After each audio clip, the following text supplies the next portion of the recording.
The Dearborn Independent, March 26, 1921, number 22. Mr. Ford's page. Business is the oldest of professions, and if it had a code of ethics, it would be the most useful profession practiced by man. It serves humanity at more points and is more vitally connected with all human interests than any other. If a man is honest elsewhere but not in business, what does his honesty count for?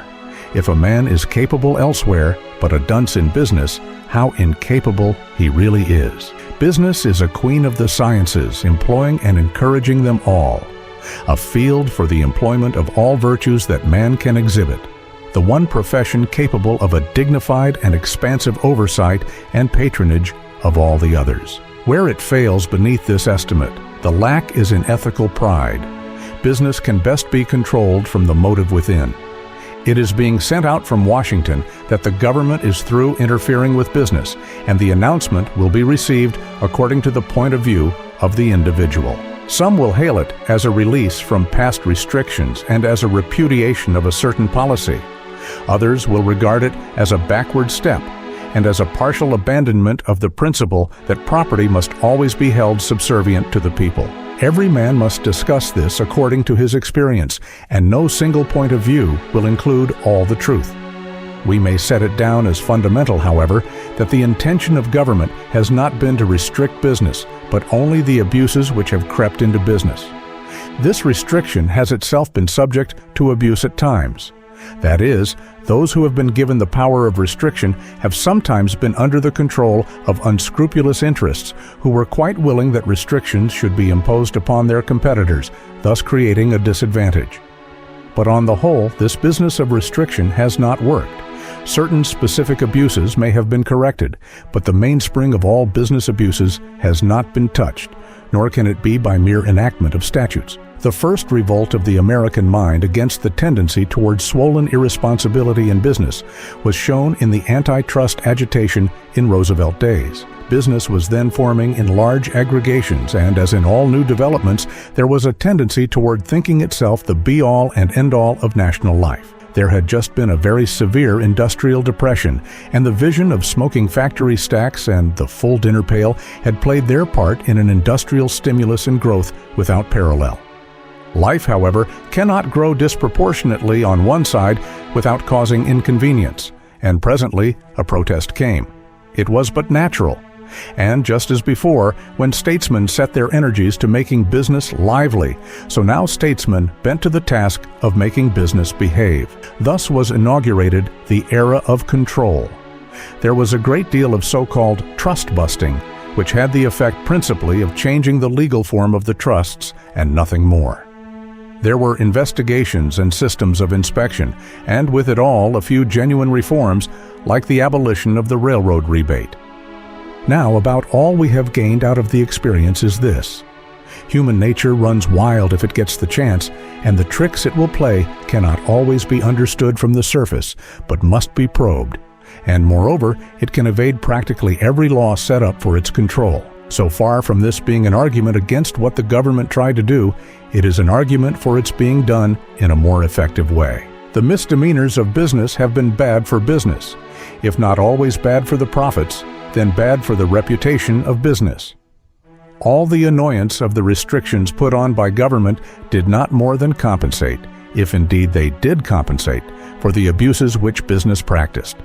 That there was wrongdoing, no one doubts. That some of this wrongdoing was of the most sordid and nasty character is all too true. We despise the man who manipulates the scales in selling a pound of food. What contempt is sufficient for a corporation which systematically cheats on weights, using therefore a system whose intricacy and costliness and conspiratorial teamwork was worthy of a better cause? None of these things is found out, however, unless there are agencies for finding them out. That is where the government has done its best work, in studying business and during the progress of the study, detecting the rotten spots. The Federal Trade Commission, for example, found out a great number of rotten spots. The bribing of purchasing agents, the use of deceptive advertising, the immoral and condemnable adulteration of commodities. These are rotten spots which require disinterested outsiders to detect and expose. people on the inside are sometimes too heavily interested to embark on the work of self-correction. And yet, until this entire corrective work proceeds from the inside, it cannot be accomplished as it ought to be. Not legal, but moral compulsion is the best law. Business as a life profession should have its recognized professional ethics, to violate which declasses a man. The motive power which would make such an ethical system vital is the idea of business as a field of human service, just as education or medicine are. That idea is existent, but it is not regnant. People know it as an ideal, but not as a reality. There is, moreover, a considerable doubt expressed at times whether business can be run on that principle. Malpractice in business cannot become any more substantial or lasting than malpractice in any other field. There is no question about that. Business always goes on, but businesses are falling by the wayside every day. It is not only true to say that good principle is compatible with business, and that is expressing it as if business were merely moving over to make room for good principle, because, forsooth, good principle has influential friends. But it is also true that bad principle is absolutely incompatible with good business. A great many people have tried it, and though they may have been successful in scooping in the profits for a time, they have not succeeded in business. Some men stay in business just as the burglar does. He may remain a burglar, but he has to move around a lot. Some businessmen pursue the same business methods, but not long in the same locality, nor in the same line. Business must be controlled from the inside, and the governing principle must be a mingled knowledge of social needs and moral laws, if it is ever to be properly controlled at all. What business needs is a little of the professional spirit. The professional spirit is one that seeks professional integrity from pride, not from compulsion. The professional spirit detects its own violations and penalizes them. Take a hospital, for example. You don't need a policeman to keep it clean. It is part of the hospital's work to be clean, because absolute cleanliness helps to provide the atmosphere which has most healing and least harm in it. Hospitals keep themselves clean because cleanliness is not only their pride, but their business. A dirty hospital simply is not a hospital, and no amount of make-believe can render it a hospital. Business will one day become clean on the same basis. It will become clean as a preventive of commercial septic conditions. A machine that stops every little while is an imperfect machine, and its imperfection is within itself. A body that falls sick every little while is a diseased body, and its disease is within itself. So with business. Its faults, many of them, purely the faults of the mechanism of business, but many also the faults of the moral constitution of business, clog its progress and make it sick every little while. Now you can inspect weights and measures, but not motives. You can examine income reports, but not the managers.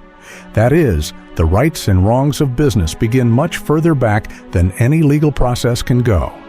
Indeed, legal processes are effective only as they produce alarm, fear, or shame further in where the soul of the business lives. Someday the ethics of business will be universally recognized, and in that day, business will be seen to be the oldest and most useful of all the professions.